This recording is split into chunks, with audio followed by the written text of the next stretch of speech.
جماعة وصفة الكوكيز دي من أحلى الوصفات اللي أنا عملتها على القناة بجد. مش أي حاجة بقول لكم عليها لازم تجربوها، بس بجد الوصفة دي لازم تجربوها. الكوكيز دي فادجي جدا وكيكي قوي كده وطرية وفي منتهى الجمال، خصوصا للناس اللي بتحب الكوكيز يبقى طري. يلا نسمي الله ونصلي ونسلم على سيدنا محمد ونشوف وصفتنا. بس في الأول، لو أول مرة بتشوفوني، أنا ولاء ودي قناتي. لو ما تنسوش تعملوا لايك وشير واشتراك في القناة.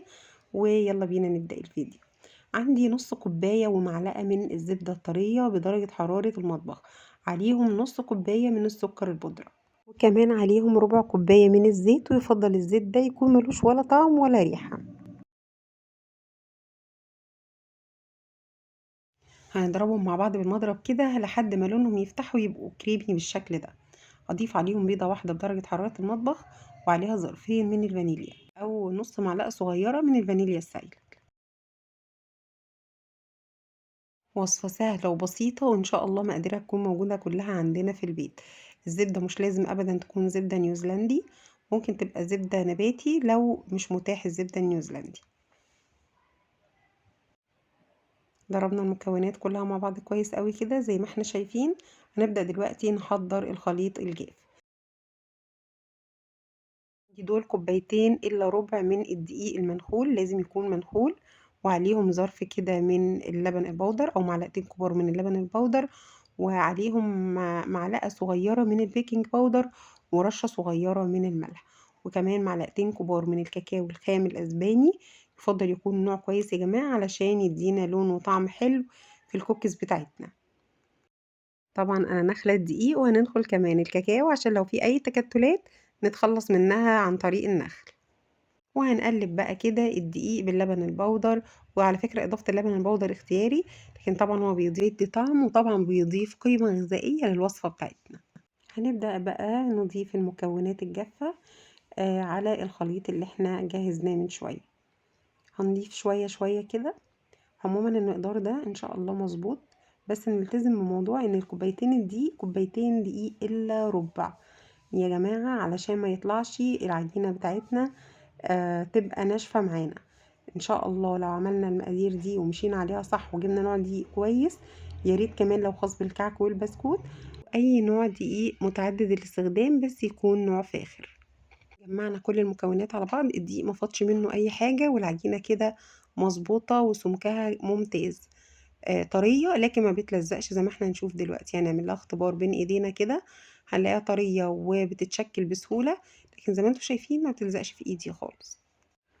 العجينة دي هنسيبها في التلاجة نص ساعة علشان ناخد منها افضل نتيجة.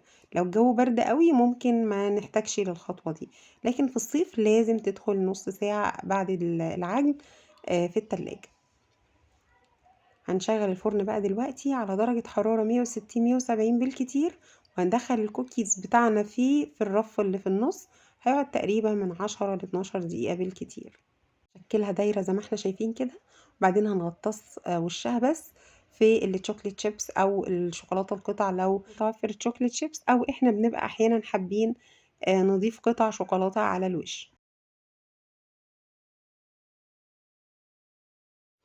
هنكرر طبعا الحكاية دي في كل الكمية الباقية عندنا لحد ما نخلصها كلها. انا ما دهنتش الصينيه ولا الصاج بتاعي اي ماده دهنيه، كده كده الزبده اللي موجوده في الكوكيز تحافظ عليه انه ما يلزقش في الصينيه. لكن انتوا لو بتقلقوا شويه من الموضوع ده، نقدر نمسح الصاج بفرشه بسيطه كده من الزيت او السمنه. بصوا ما شاء الله سهل في التشكيل جدا جدا، وخلصت كل الكميه في 10 دقايق بالظبط. الكوكيز من الحاجات اللي ما بيختلفش عليها اتنين، الكبار والصغيرين بيحبوه والكل بيطلبه دايما. شاء الله المقادير البسيطة دي عملت كمية كويسة جدا من الكوكيز. وكمان لو انتوا حابين تخلوا العدد اكتر، ممكن تقللوا حجم الكوكيز شوية عن كده، هيرمي معاكوا اكتر.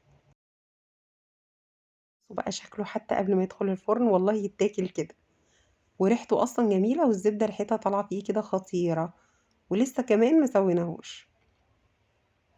فرجوني بقى كده على الجمال. بصوا كده الحلاوة ما شاء الله بعد ما استوى.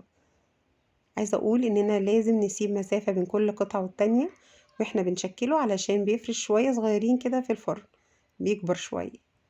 بصوا بقى كده، طري وفاتجي وفي منتهى الروعة. بجد جماله ما حصلش، ريحته وقوامه كل حاجة فيه في منتهى الجمال. عجب الولاد، انبهروا جدا، خصوصا هما بيحبوا الكوكيز الطري.